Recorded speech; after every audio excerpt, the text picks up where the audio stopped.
Hello, and welcome to Heart of the Matter, where it's an absolute honour to have my beautiful soul sister join me again, Chloe, to give some great No. insights. We're just going to do a continuation because we love these chats, and it's about knowledge is the key for our children, and this is going to be part 3.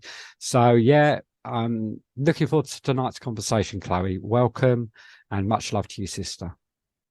Thank you for having me back. Namaste to everyone listening. And yeah, as Kelvin said, it's we're going to be continuing to talk about the children. I've spoken quite a lot about how difficult parenting has become nowadays, but how it's not supposed to be this difficult. And I've mentioned, there's kind of barriers that are put in place and distractions as well. There's a lot of distractions, which, in my opinion, they've been deliberately created by these enemies of life, to use, a phrase that you use, Kelvin. Yeah, it's so because these barriers and distractions have been created, as long as we are aware of them, then, we can break through them and kind of detach ourselves from them. I'm not saying that's an easy thing to do because it's not. It's really not, when we are in this matrix, whatever you want to call it, when we're in this construct of reality that has been imposed upon us, ever since we were born. It's not easy to break free from that. But as parents or parents to be, I'm hoping that maybe some parents to be might hear this, or even if you're already parents, it's never too late to start sort of breaking down these barriers and to detach ourselves, because it's something which I only really started doing. Well, I think to some of the barriers I've been breaking down since I was pregnant, but then there's others which I've only become aware of more recently. So I'm breaking them down. That's the other thing, is that there's so many distractions and barriers that have been created. It can take time to kind of break these down. And my thinking is that, if I share some of my ideas with people about how to break these barriers and detach ourselves and not engage with all these distractions so much, that it could make parenting that bit easier for us, and not all of the things that I'm going to mention may be like possible for everyone to do. People might not be at a point in their journey where they feel that they're able to do that for many different reasons. But, even if there's only kind of one thing that I mentioned that you think, oh yeah, I could do that, or that's like accessible for me, and you try it and it makes your parenting job a little bit easier, then I'm like, yes, I've kind of, my knowledge has helped someone. So like you say, Kelvin, you put the knowledge out there, and people I think the people that need to hear it will hear it at some point. They'll come across it. The people who listen to it will get something from it.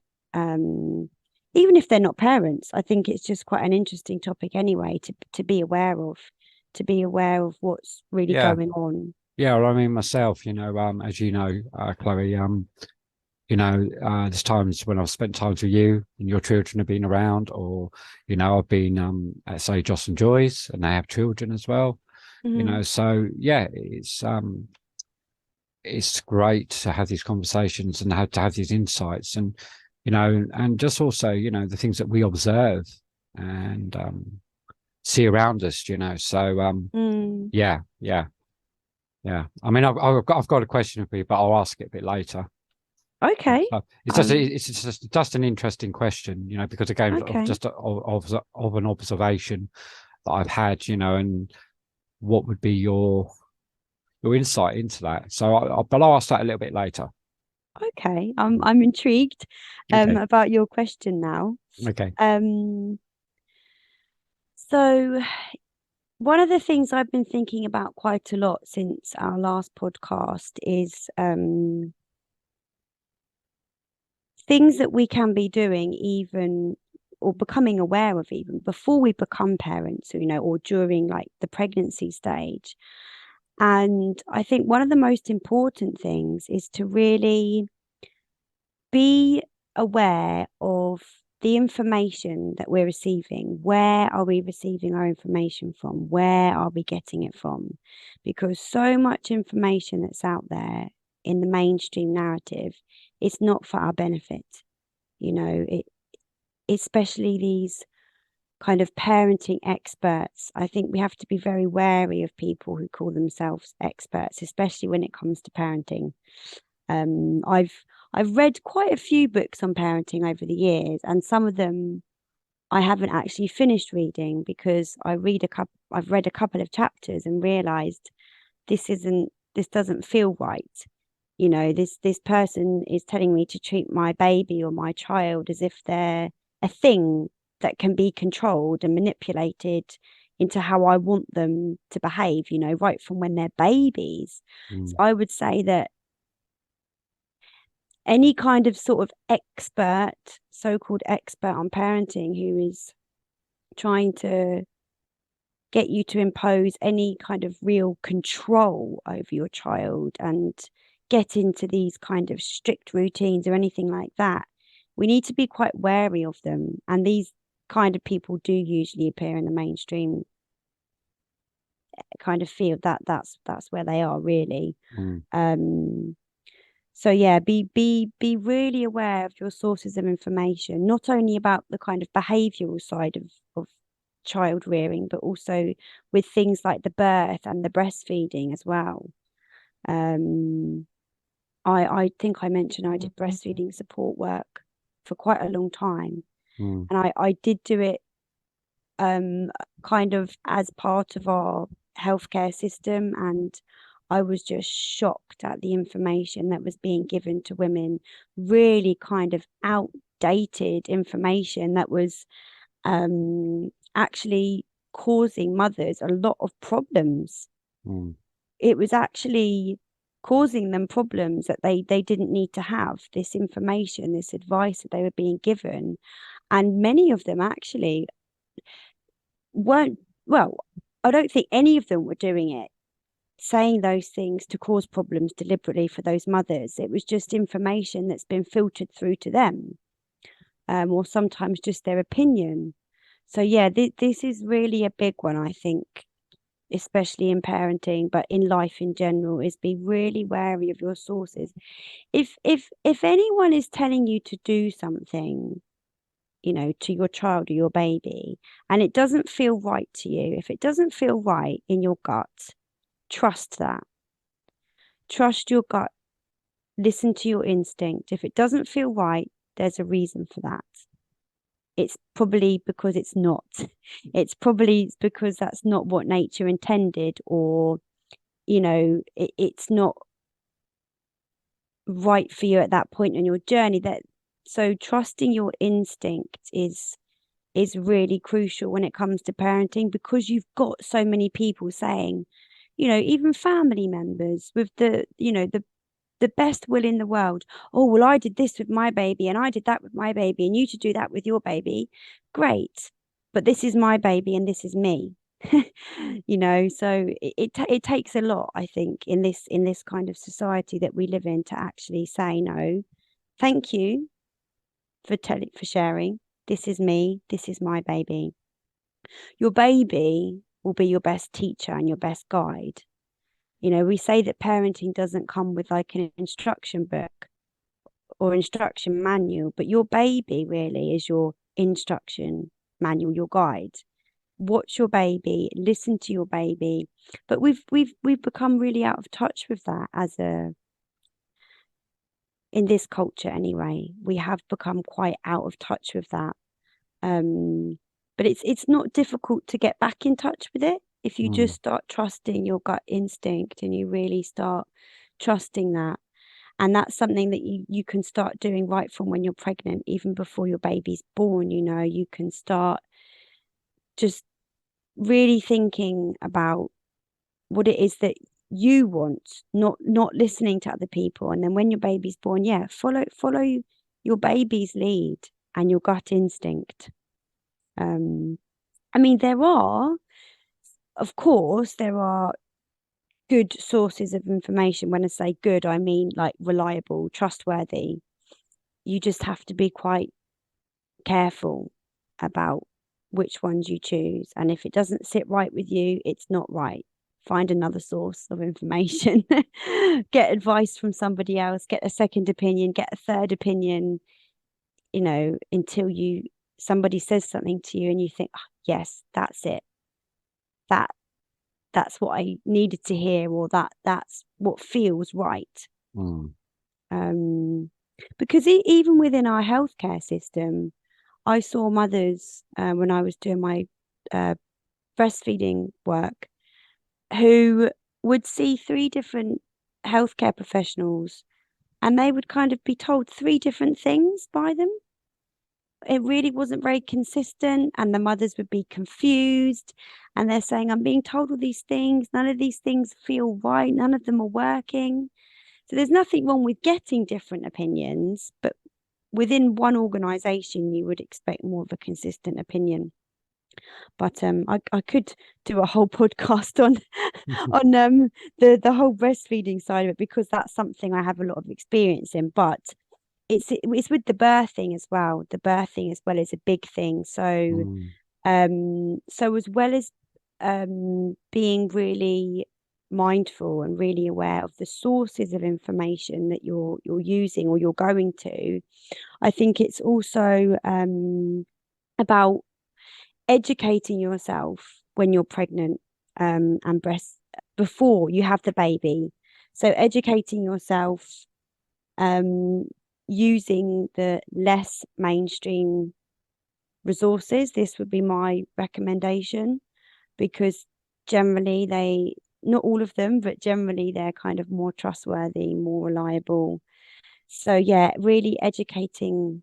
So this goes for mothers and fathers, because although the mothers are going to be birthing the child and usually feeding the child, the fathers do play, of course, a crucial part. And if the fathers are really well read and well educated about like breastfeeding and birthing, then if the mother's in a position where she's exhausted or other reasons she becomes ill, then the father will know what the mother wants, because he will have read the books, they will have watched things together. So it is really important that the father is as involved as possible as well in all of this knowledge. Definitely. Yeah, so educating yourself, because there's a lot of fear going around in the world. Most women, I think, have this perception that birth is this terrible, scary, painful thing. I had 2 very different birth experiences, and I was terrified the first time around. I was terrified, and it was quite a traumatic birth. And I can't really say I would want to relive that one. Before I had my second child, I let go of that fear and I embraced it. I embraced the fact that this is what my body was made to do. I let go of that fear, and I had the most incredible birth experience, which I would relive every day if I could. Wow. It was empowering. It was empowering. So I'm not saying that if you're not scared, you'll have an incredible birth experience, because things don't always go to plan. But just if you come at anything from a place of fear, then it's going to be a more negative experience. If you can come at any situation in your life from a place of, not fear, but love, acceptance, and that it really is crucial with the childbirth. It really, really is. There's a lot of misconceptions about childbirth in our society, a lot of misconceptions. And then if you have a traumatic birth, then that has a knock-on effect for the psychology of the baby, the psychology of the mother, potentially the feeding of the baby, which then that's one of these barriers that's been created, is to make the births more traumatic, more medicalized, which instantly creates that barrier right from the get-go, which could potentially make it more difficult.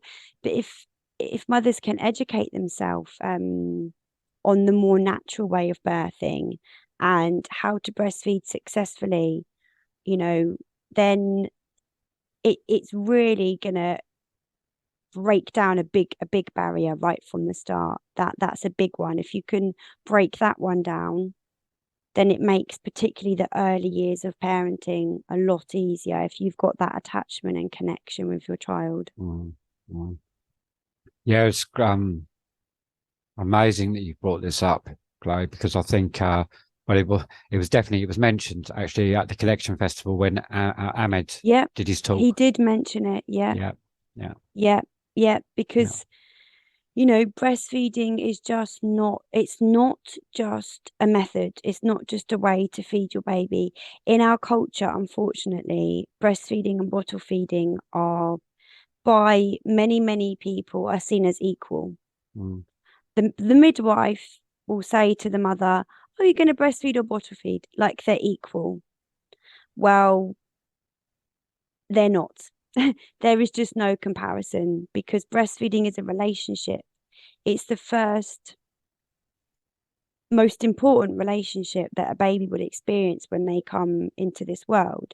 Of course, relationships with father and siblings are important, but that breastfeeding relationship, it will affect the child's psychology, immune system, nervous system, digestive system. It will affect every single aspect of their being for the rest of their life. And there are so many barriers that have been created for women to not breastfeed successfully in our society.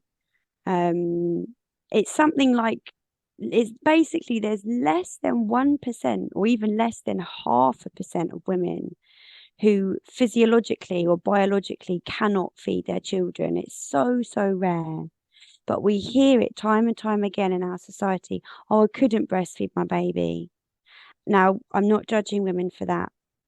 But what I can say is that 99.999% of the time, that woman has been led to believe that she couldn't feed her child. She's been given wrong information, harmful information, you know, the wrong kind of support. Or there was just too many barriers put up for her. Too many barriers were put up for her, which made it extremely difficult for her to feed. And I saw it time and time again, and it broke my heart. But what was amazing is that I was then able to help that woman successfully feed, sometimes after weeks and weeks, sometimes even months of struggling. I was finally able to help her feed her baby, and you know, to be able to do that was amazing. But it's not something that should be considered difficult, really. The only reason why it's difficult is because things are put in place which shouldn't be there, like all the medication during birth and so many things. So breaking down those barriers, and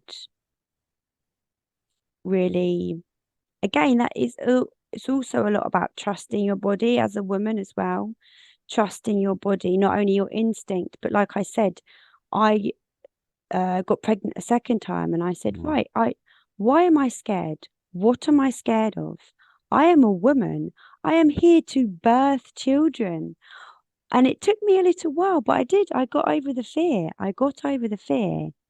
And there, you know, there's a lot of kind of websites out there and books that can help women to overcome this fear, particularly if they've had like one traumatic birth. You know, it can be even more difficult the second time, but there is a lot of good resources out there, definitely. And I will share some with you, Kelvin, so that you can put them in the link. It's a great, you know, eye opener, because I think it was maybe about 2 or 3 weeks ago, I came across a Michael Tsarian podcast, and he was mentioning about childbirth and about a baby, and about the quietness it should have, and you know, all these amazing insights, you know.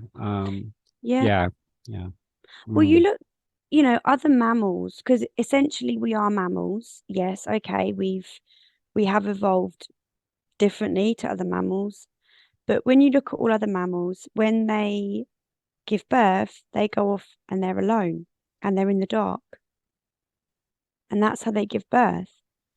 But women nowadays, most women, they're put into a hospital with these bright artificial LED lights, unfamiliar settings, strange smells, sterile environment. It's not a particularly comforting, warm place to be, a hospital at the best of times, but to bring a baby into that kind of sterile environment, sometimes it is necessary, and there are medical emergencies, and I get that. And we are lucky in some cases to have that kind of medical help, but birth in and of itself is not a medical procedure.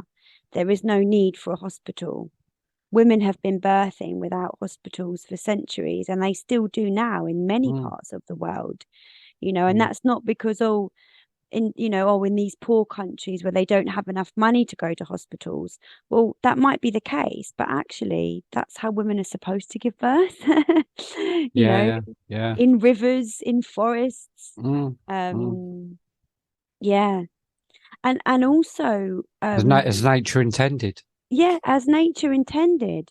And thinking back to, we've talked about the knowledge as well. So in breaking down these barriers and educating ourselves as parents, or parents to be, even grandparents, by educating ourselves and then kind of acting upon, not, is that what I want to say? So yeah, educating ourselves and then acting accordingly, to the information that we have gained and the knowledge we have gained.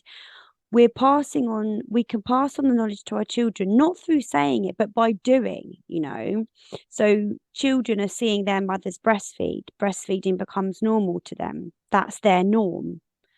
And siblings seeing their siblings being born. Some people would think that, why would you let a child see their brother or sister be born? Why wouldn't you? Personally, I think it's an incredible experience for a child to see their sibling come into the world. And every family that I know that has had this experience where they've allowed their other children to be present during the birth have said words can't describe that magical experience, being there together as a family while this new life came into the world. It was something that none of them will ever forget. So that's something that's been taken away from society. Oh no, why would you show children that? It will traumatize them for life. It will scar them for life. Would you take them to a farm and let them see a lamb be born? Probably. So why can't they see their brother or sister be born? It's part of life. It is part of life. And it's something that if more and more women do, and men start educating themselves, and it starts happening more, you're passing that on to your children. It becomes normal to them. Then they will probably do it for, when they become parents, if they become parents. And then their friends think, oh, okay, she's breastfeeding, maybe I can breastfeed then. And you pass on the knowledge by doing as well. It's not just by speaking. Just by doing, the children are learning.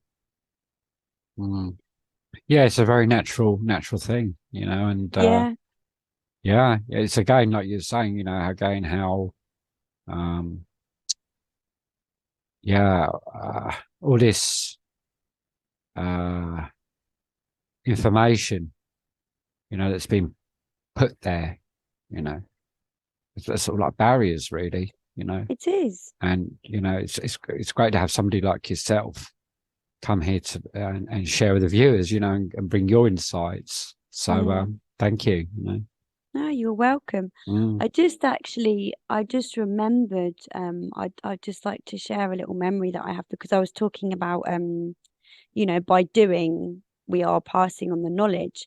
And this is something I will never forget. When my youngest was born, he was only a few weeks old.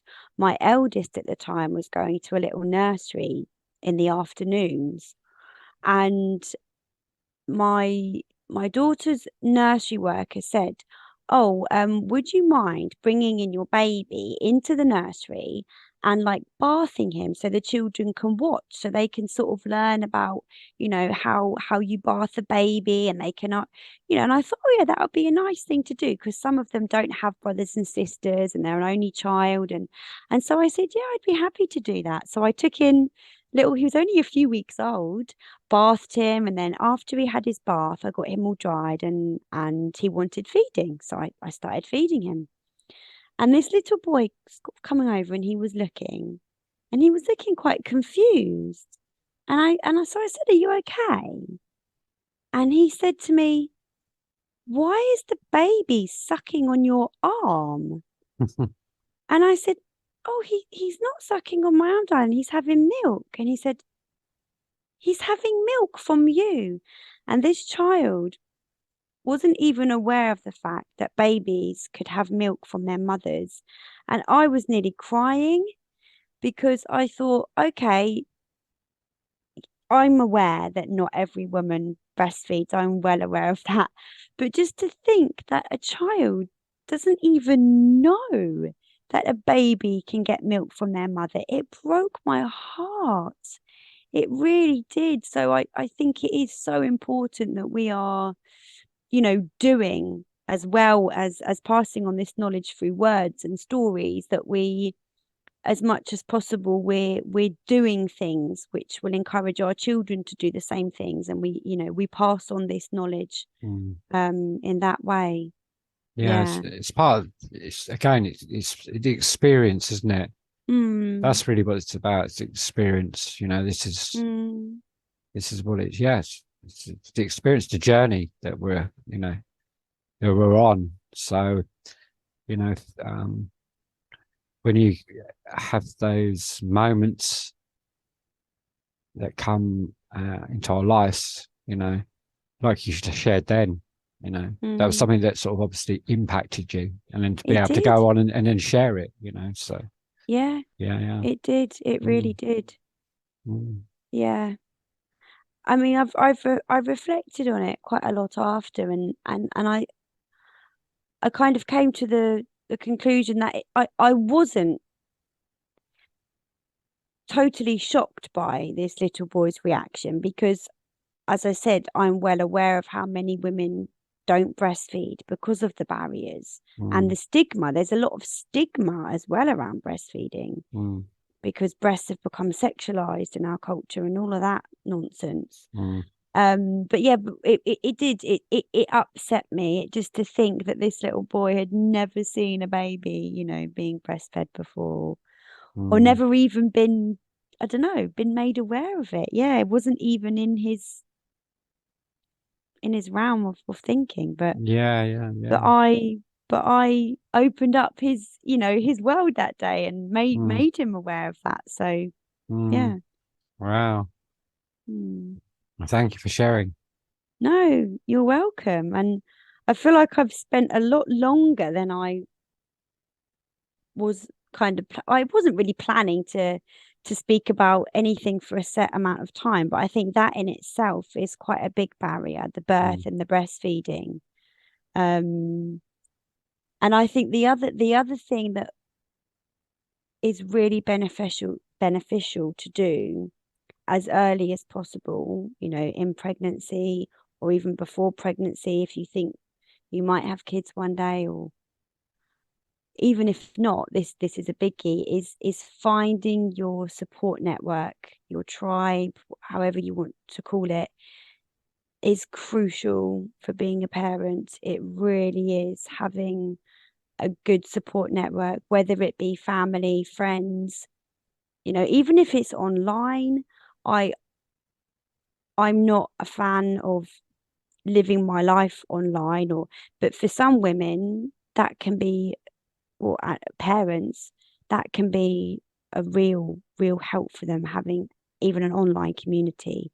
So finding your support network before you have the kids would be ideal, but also finding a support network that is in line with your your way of thinking and your views, like-minded mm, people. mm, Because otherwise what happens is, and I've seen it happen myself, is that you might meet women, so women quite often go to like pregnancy classes together, for example, and they'll have these group of pregnancy friends. But then what they find is once they have their babies is they've got very different ideals about how parenting should be and how baby, and then actually it's difficult for them then to support each other because they're all coming from very different kind of mindsets. And I'm not saying that you can't support someone with a different mindset, but it's more difficult, especially with mothering, because if you're breastfeeding your baby and you've got a friend who's bottle feeding, it is quite difficult to understand where each other are coming from, because it's a very different way of parenting. It's a different lifestyle, really. So I think finding the like-minded people, in whether it's in person or online, and having that support network around you, because family of course are important for your support network, but they don't always have the same kind of views as you and the same mindset as you. So I'm not saying don't go to your family for support if they're not like-minded, but I think having them and then also having some like-minded people that you can connect with and share your parenting experiences, sympathize, empathize with each other, that's essential, mm, to have that network, that tribe. mm. Yeah. I mean, again, isn't it? It comes down to that, you know, that knowing that you've got that support there when it's needed, Mm, which is, is a good thing, as we know, yeah. uh, we have that, that online community, but also, we get to meet in the physical as well, Mm. which is, for me, I think, I mean, of course, it's great that we have the online community, but there's nothing like meeting in the physical. No, I agree. That's for sure. I agree, Mm, definitely. I mean, I remember when, I can't remember if I had my son at this point, because my daughter's the eldest, my son's the youngest. mm, I think I did have friends when my daughter was born, but um I didn't really meet my tribe at the time, I think, until my son was born. And this is the other thing as well. So I thought they were my tribe, and they were for several years. There was a group of us. We were quite close. We did have similar ways of thinking about a lot of things. But what I found was, as the children grew and as I grew as a person, and I started doing kind of more inner work, I suppose, and then also becoming more aware of what's going on in the world, we found that actually there were some things that we just really didn't agree on, and we just drifted. But then I found a new tribe, so your tribe can change, your support network can change throughout your parenting journey. I just think as long as you've got something in place before your baby comes along, ideally, so mm, you have got some support. And if you find this group of people and you think, oh yeah, we're all like-minded, great, that's great. But then if at any point you start to drift apart, or you start to think, oh, actually, they don't really feel the same way as me, then it's okay. You can find a new tribe, because I've done it. I've drifted through, a few different tribes in my life. Now I feel like I found my life tribe, as I call it, like the mm, real mm, friends who I feel like, no, I don't feel, I know are going to be with me for the rest of my journey. I really, really know that now. mm. Um, yeah. Yeah. I mean, that's the other thing as well, that you're talking about, um, what I've sort of felt, or is that, sometimes some people come into your life, but they sometimes go from your life as well. Yeah, And yeah, that's okay, and it is. it's just part of the journey, and yeah, again, it's for me, it's about not it's not about, oh, have I got, how many friends do I have? It's more about, for me, that I may have two or three friends, but I would class them as real brothers and sisters, and Yes. does that make Yeah, sense? And yeah, definitely. they're there, like you were saying, as a real support. And Yeah. I might not see them for 2 or 3 weeks or whatever, but I don't feel alone. Mm, I don't feel alone. So and that's another good thing. It's not like I'm needy, or anything like that. I feel that actually I can do quite well being on my own. And I think mm. that's part of our journey as well. I don't know if that's been like that for you at points, sort of Yeah, I in your would journey. say when it comes to my personal journey, Mm, um, there's definitely been, yeah, there has been points when I've felt like maybe that I need a lot of people around me. And I wouldn't say I felt needy, but I've just mm, felt that need for connection a bit more. And then other mm, times not so much. And I think actually pretty consistently for the last few years, 2 or 3 years, I've actually I've met these people who I know are going to be my friends tribe for life. And as you said, I don't see them all on a very regular basis, but I know they're there for me. And I think having that knowing yeah, is enough. I think yeah. so that's kind of like my personal journey, but in terms of the mothering side of it, the parenting journey, especially when my children were young, Mm, I think most parents feel this way, that it is actually important to be connecting with the other families on a regular basis. Of course, family time is important, and you need time with just, mum, dad, and baby, or mum and baby if you're a single mum, or dad and baby, if you're a single dad.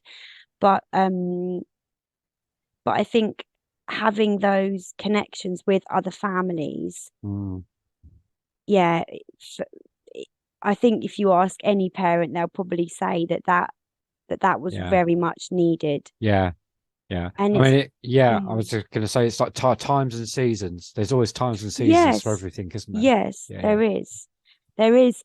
Oh, and I'm Mhm. glad you It actually just you came to said that, me. Just because came to me. Yeah. that's just reminded me of like a motto which I used to say a lot to myself, Mm, again, more so when my children were young. mm, I mm, think less so now because they're getting a bit older, but you said about the times and seasons, things mm, change, nothing's constant. The only thing that's constant is change. And there's another one which is, this too shall pass. mm, So whenever I was going through a particularly difficult time in parenting, because obviously children go through developmental stages which can be very challenging, mm, and then the parents also can go through times which are very challenging on a physical, emotional, mental level. So yeah, I would always say this too shall pass.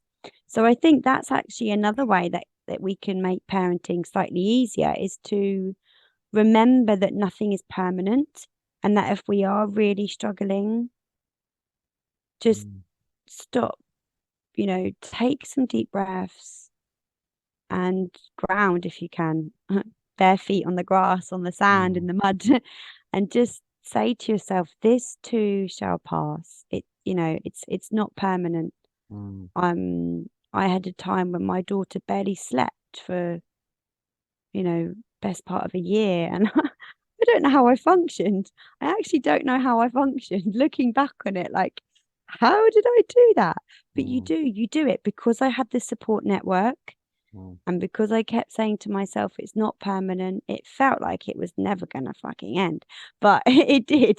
It did. And I got through it, and I had the support network, and I trusted, I trusted myself. I trusted her, we will get through this, just because the other thing that was so exhausting as well is that she wanted me with her all the time, at the same time that she wasn't sleeping. So it was quite mentally and physically draining because, at that time. But I got through it, and for whatever reason, she obviously needed that at that point in her life, at that point on her journey, on her development.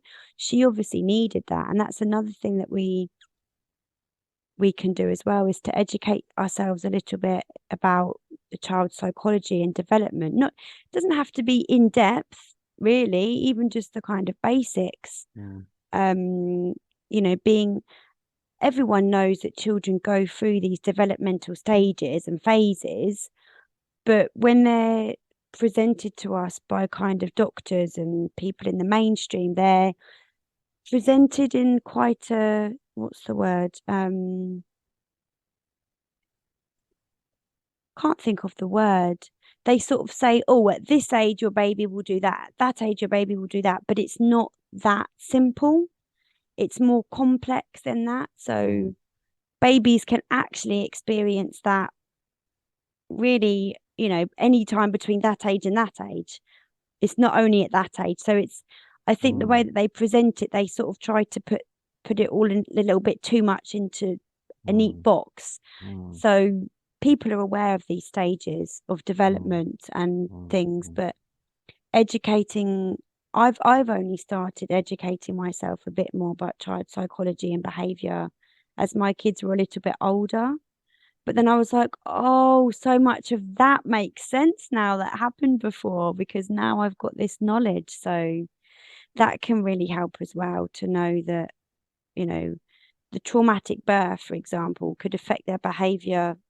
As I mentioned earlier, it can affect their behavior for the rest of their life, but particularly, when they get to sort of the toddler age, they can start having not memories of the birth as such, but the stress and the trauma has an impact, on their cell and on their psychology. So it can kind of periodically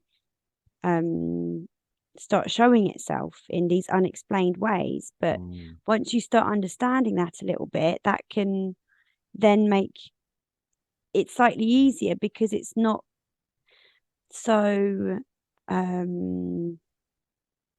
it's not such like, oh, why is this happening? You think, oh, okay, well, it's probably happening because of that, and that's okay, and we can get through this.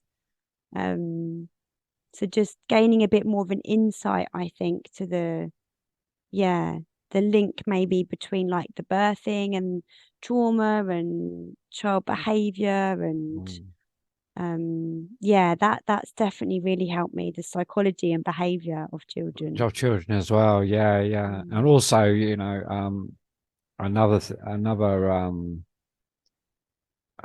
insight that I got was from Ahmed, from a few podcasts going back, but he mentioning about that it all starts in the womb.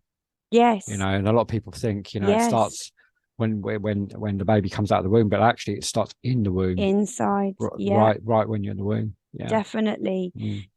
Because again, as I just said about the stress affecting like every cell in our body, and it leaves, I heard somebody speak about this, and I can't remember who it was now, but they were saying that the stress almost leaves like an imprint on your body. So it's not something you can visibly see, but it's there, it's imprinted in you, it's part of you. So when a mother is pregnant, that baby is a part of her. The baby is feeding from her, it's breathing the same air as her. So anything that kind of stresses the mother out is going to stress the baby out.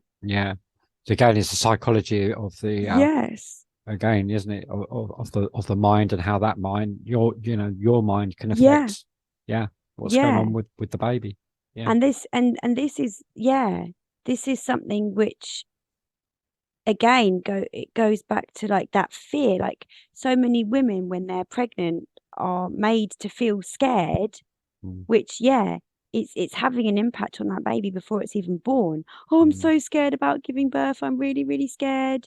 And then you see in all the films these women screaming, laying on their backs with their feet in the air, which is the worst possible position to birth a child in, by the way.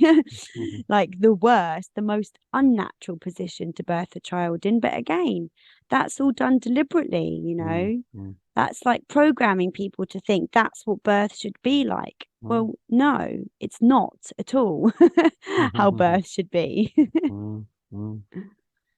And that's all Yeah. having an effect on the women's psyche before Mm, even before women are pregnant, they're getting mm, these images shown to them.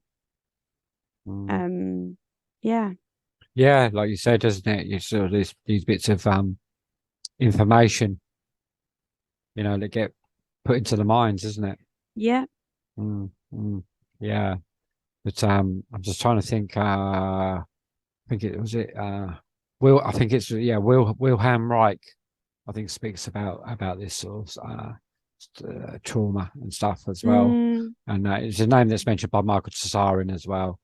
So, yes. and it's great, because to actually have you here, Chloe, as well, and to share and to have your insights as well, you know, is a beautiful thing to have, for Mm, not just for the viewers, but also for me as well, because I'm always learning as well. So mm. thank you. No, it's a Yeah, pleasure. It it's really is. amazing. Yeah. As I said, I'm just sharing from like my own experience Mm, and the knowledge that I've gained. And if it can help anyone and people get something from it, then that's fantastic. I'm mm. very um I'm very curious about your question, Kelvin. Would you like to ask me your question now? Yeah. Yeah, I would, because it's something that you can't help but sort of pick up on it. And it, it's difficult because you pick up on it because you're maybe around certain, family or friends, and they've got families or whatever, Hmm. and you just observe and you just sort of see this going on. And the very thing is what I see a lot of is just children stuck on their laptops all the time. Yeah. And that just, you know, yeah, obviously, I can't say anything, because, it's not my job to, you know. Hmm. But I mean, yeah, the question is, I mean, from your, you know, from where you're coming from, and because Hmm. you've got children yourself, you Yeah. must run into this issue yourself. So, I Yes, mean, definitely.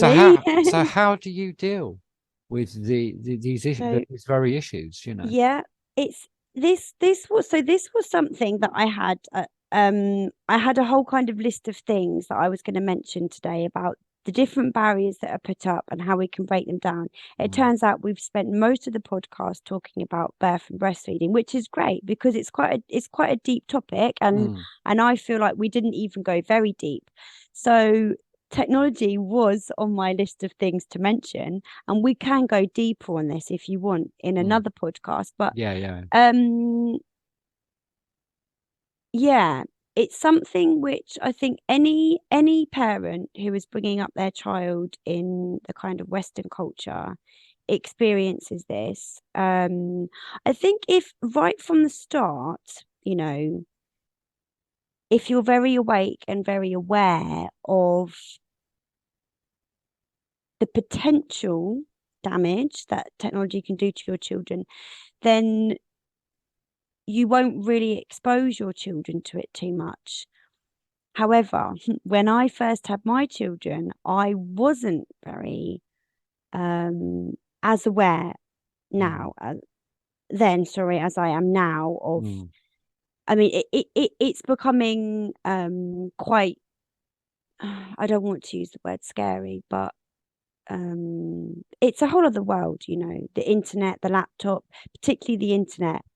But I think if I think I it's can just share, sorry. yeah. I was just going to say, just going to throw it in it. It's like they're possessed. They're possessed. You know, Yeah, it's well, like yeah, it's sort of it's like an addiction. yeah. It's just It is an yeah, addiction, and adults yeah. and children have this. Mm, So I'll just share a few things that we do in our house, you know, mm, and mm. these things work for us. They might Okay. not work for other families.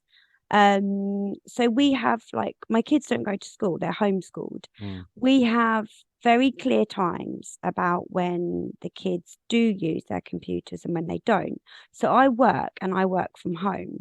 mm, I'm very lucky that I can choose the hours I work, how many hours, you know.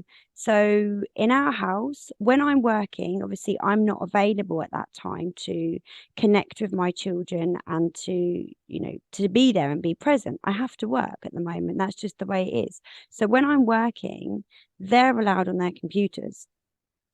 So I get my time working and they get, now I don't work 9 till 5, Monday to Friday, you know. So my kids aren't on it for hours each day, you know, 1, sometimes 2 hours a day. And then one day a week, we have a relaxed day where they're allowed to go on it more. Because my son really is into his gaming. And so we came to a bit of a compromise, I suppose.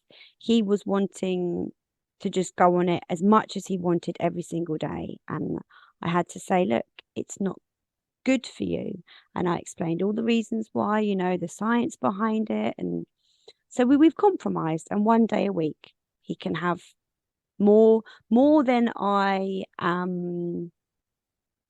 would say, you know, comfortable with, but it's a compromise. I do mm, compromise with my children. And whilst we are living in this world, I, yeah, it's very difficult. So, yeah, we basically have, yeah, very set times when they're allowed to use it, when they're not. Um, my daughter doesn't have a phone at all. My son does, but again, we have sort of quite clear boundaries about when he can use his phone and when he can't.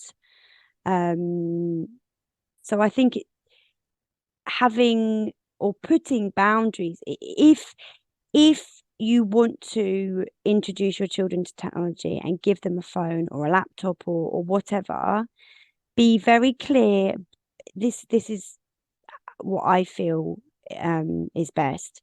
Be very clear about the boundaries before you give them the technology, and do not do not say one day, oh, actually, no, okay, don't break those boundaries yourself. Stick to the boundaries, you know. And when my kids are not, so as I said, I homeschool. So when my kids are not, when I'm not working, I'm very available to my children. mm, Yes, I have to do housework and other things, but I am here and I'm very present with them.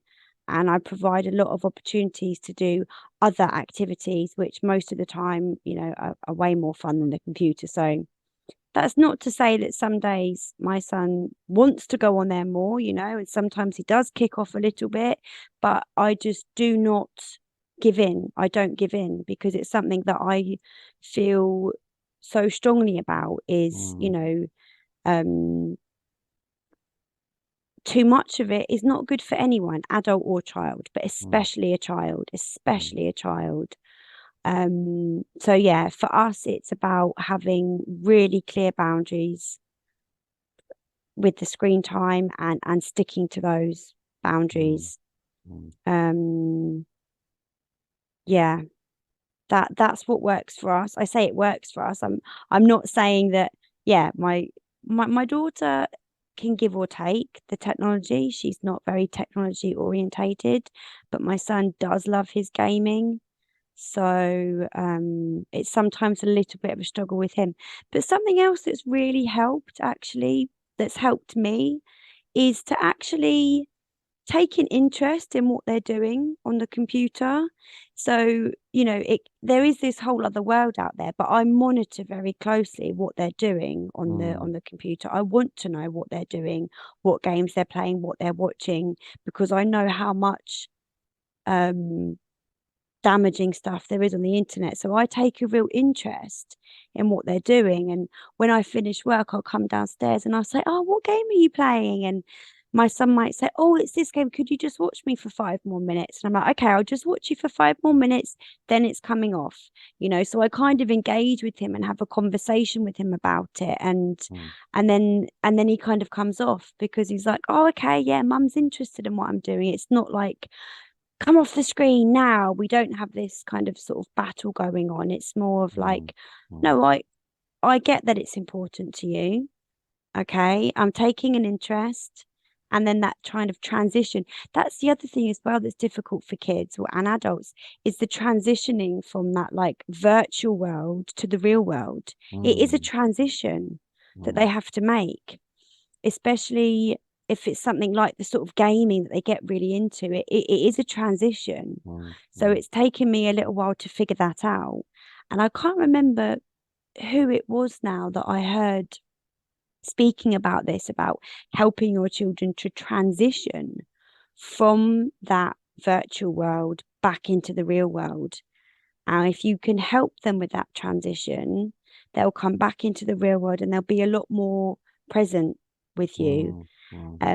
I find myself some days, if I'm feeling a little bit stressed or for whatever reason, I'm not as mindful as usual. If I don't kind of connect with him and make that transition nice and smooth, he'll come off and he'll be really like, won't want to do anything with me. Just, "I just want to go back on there."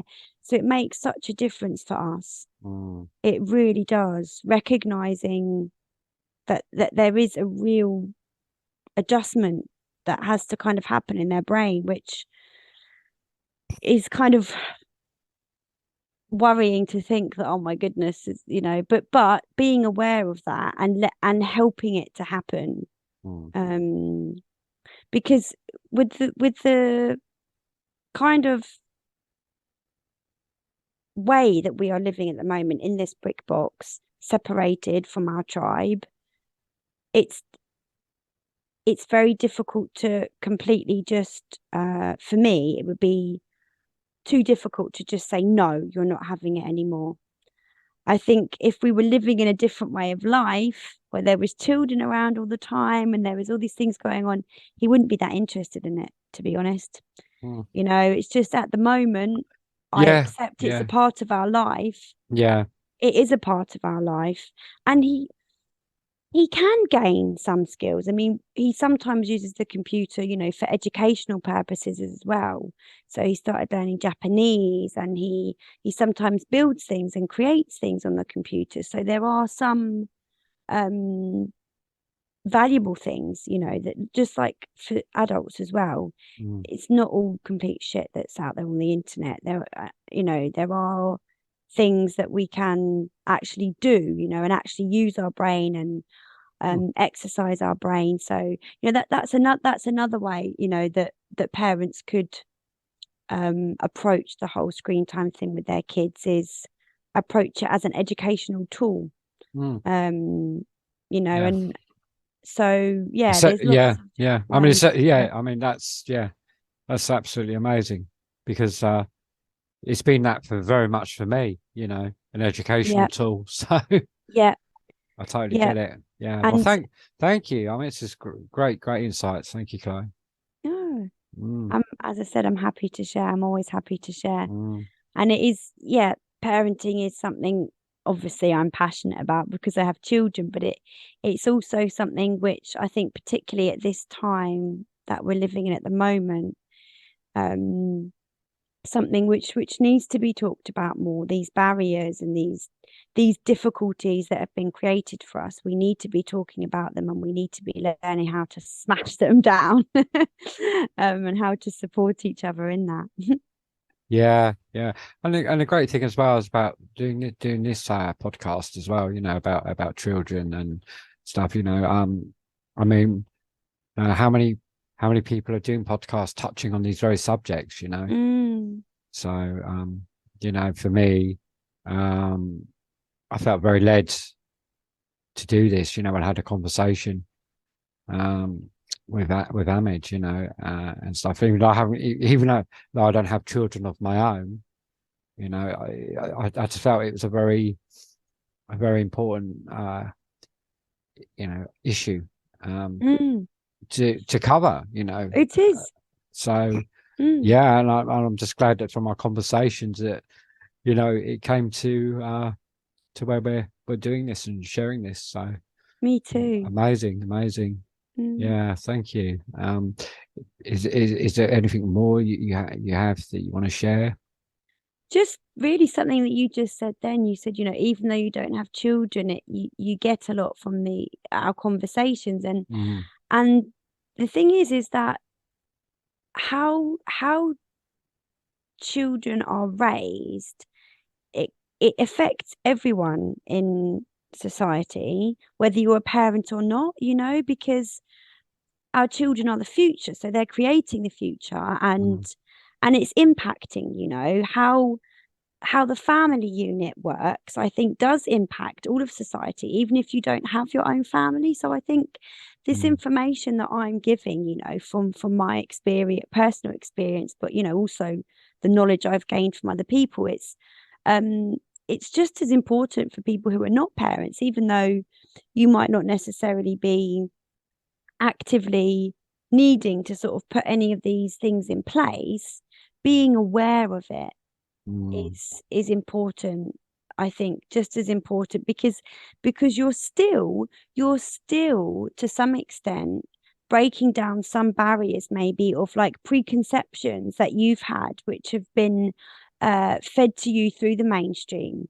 Not only you, but but other people who are not parents, they've still got these preconceptions about birth and everything. But when someone presents it to you in the way that I have, and you realize, oh, actually, no, that shouldn't be like that, it's still having a positive impact on you, even though you're not a parent, you're still able to think, okay, I realize that now, I see that for what it is. So it's like it's the knowledge, isn't it? It's the knowledge. And yeah, and that's it. Like you said, we all sort of learn from each other, and again, just like you said, little things that we pick up. Like I said, I had a situation a couple of weeks ago. So I was outside my auntie's, and I was sitting there with a cup of tea outside, getting a bit of air, and just saw this child walking past, with the screen, and that's just literally where she was, just in that screen. And it just, I don't know, I find it sort of like I'm living in some complete other world now, and because I suppose it's because I have those beautiful memories of what it was like before the dawn of the internet and all that and stuff, you see, and how things were less complicated. And definitely it's just like it's another life, yes, the way that I lived before all of that. So well, my childhood was similar. When I was about 12 or 13, I think people started getting mobile phones, but they didn't have internet, and people weren't stuck on them constantly. It was just literally, if you needed to call your mum or dad or text your friend, you'd get your phone out, because I mean, and then I think they did start bringing out some little games and stuff on phones, but again, it wasn't like it is today, not at all, not to the extent it is. But something else very quickly as well, I think, I did sort of say this about being interested in what your kids are doing, on the screen. So I mean, with the phone, we have slightly different rules, but even when my son's sort of using his phone, I'm engaging with him while he's using it, and I'm like, oh, who are you chatting to? And he doesn't see that as me kind of being like invasive of his privacy. he sees it as me wanting to actually be a part of his world and engage with him. And he actually says, oh, look what so and so sent me, and he'll show me and we'll laugh about it together. So even though it's, you know, centered around the phone, it's still having that connection with him. It's almost So like you've broken some sort of barriers there, you know. I can see that. I can see that that's what you've done there, because yeah, that's what I see. It's like you've worked in a very, in a way that's sort of broken that barrier there. Yeah. And actually, there is something else I'd like to mention, which is about the technology, which and this is again about you know, what passing on the knowledge by doing, which I suppose you could also consider as like being a role model, you know, being a positive role model for your child. So doing what you know to be best to pass on the knowledge, but yeah, to be a positive role model. So in, I think it was 2021, I downgraded my phone to this. So I found that I was spending free time just sat there scrolling on my smartphone, and I was thinking, I don't want my kids to be seeing me doing this and thinking that's normal. Yeah. Because it's not. Yeah. So I do still have a smartphone, Yeah. but I treat it more like a computer now. Yeah. So this is the phone I have with me every day. Like when I go out and about, people can call me, they can text me. That's it. Yeah. So if I find myself, you know, go to the park with the kids, I don't get distracted by a phone. I'm running around with them playing and I'm being silly. And if they don't want to play with me, I sit down on the grass and I meditate, or I ground barefoot. I haven't got this distraction of this smartphone with me. I haven't got this distraction. I just don't have it. I did take it with me to London today because I wanted to take pictures. So today it was a camera. It was there. Its sole purpose was a camera. It wasn't there as a smartphone. It was a camera. That's how I thought of it. So I think, yeah, you don't, if you're the sort of parent that doesn't want your child to be stuck on technology, then don't be stuck on technology yourself. Simple as, because what they see you doing will become their norm. Their norm. Yeah. Makes okay. perfect sense. Yeah. Yeah. Outside, might see everybody doing it, but parents have a very strong influence over their children's, you know, in terms of being a role model. So yeah, I'm not saying everyone should get one of these phones. I'm not saying that, but it was a bit of a game changer for me. It really was. Yeah. I remember because I had a smartphone for a little while, you know, and stuff like that. But I downgraded. Yeah. You know, it's literally this is it. Yay! It's Old just school phone. it's just literally Yeah. it's a Doreo, and all it does is it does phone calls and text. text, and that's it. And I'm happy with that. Me too. Me too. And like I said, I've got the smartphone for camera purposes, sometimes for music, you know, when I'm cleaning or whatever, I put some music on to listen to, but it's got its kind of specific functions. But I use it very mindfully now, very mindfully. So yeah, it's just about passing on the knowledge through doing. You know, if you know better, then do better. If you've gained the wisdom and the knowledge, then act on it. So the wisdom is acting on the knowledge that you've gained, you know. So you can gain the knowledge, but unless you actually act on it, then there's no wisdom there. Yeah, it's a bit like what Mark Passio says. I might have got that from him because I was thinking these aren't my own words. I think I've paraphrased him a little bit, but yeah, I think it is Mark Passio that says something like that. Yeah, very, very, very. It reminded me when you mentioned those words. Yeah, it is Mark Passio, because I knew it wasn't completely my own words, but I knew I was paraphrasing at the same time. So yeah, Mark Passio, he does a lot of great psychology stuff. Yeah. Wow, what a conversation. Yes. As always, Chloe, as always. And you know, it's just it's been great. And you know, all my hope is that the viewers will take something away from this conversation, you know, whatever that be, and stuff. And obviously, you know, for the viewers that are on the channel, that they you know, would be always great, you know, if you'd like to share a comment, obviously, and to put a thumbs up and share, you know, with other brothers and sisters out there. So, and you know, I just want to say thank you for the new subscribers that have come to the channel and the support.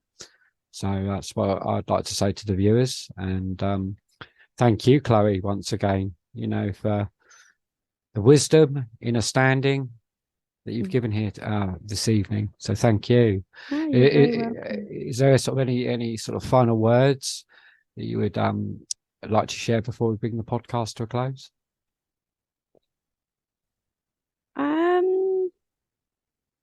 Oh, do you know what? Actually, there was something I was going to share. I have to read it out from. So this is from the smartphone because I had to take a picture. I have a little calendar, and every day it has different message on it. Okay. And this one really resonated with me in terms of like parenting, because it's easier to do this if you're a parent, I think.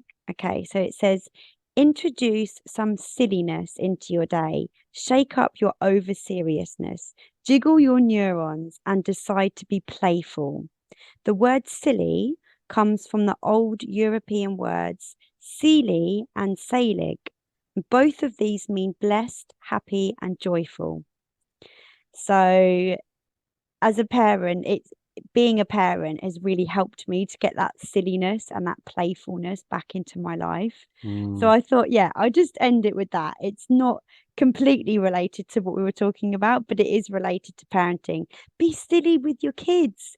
You know, sometimes you just have to just be silly and just have a laugh and yeah, and not taking life too seriously. no. And again, you know, as you're saying that, it's helping us to connect with the inner child Yes. that's within us as So well. connect with our children, Yeah, but also our own own inner inner child. children. Yeah, And there's yeah. just, on the train on the way back from London today, me and the kids, we were Mm, just, I don't even really remember what we were laughing about mm, now. It was mm. just silly things, but just laughing and having fun. And I just think these kind of moments are just magical. They really are just magical. Yeah. Yeah. It's lovely to have those beautiful memories, you know. So yeah. Wow. Well, thank you for ending on that, Chloe. That's an amazing way to bring the podcast to a close. So Yes, I yeah, thought so. looking very Yeah. much forward to our next conversation. You know, Me and too. I'm sure we'll sort of have a discussion about that behind the scenes and stuff for the next one. Excuse me. But as always, you know, I just love having you here and what you share. So thank you for this evening and thank you for your time. And much love to you, soul sister. And looking forward to the next one. Me too. Yeah. Thank you for giving me this platform. Yeah, Thank you. So, Baba. always. Thank you. Thank you. Okay. Much love. Take care. Much love. Bye.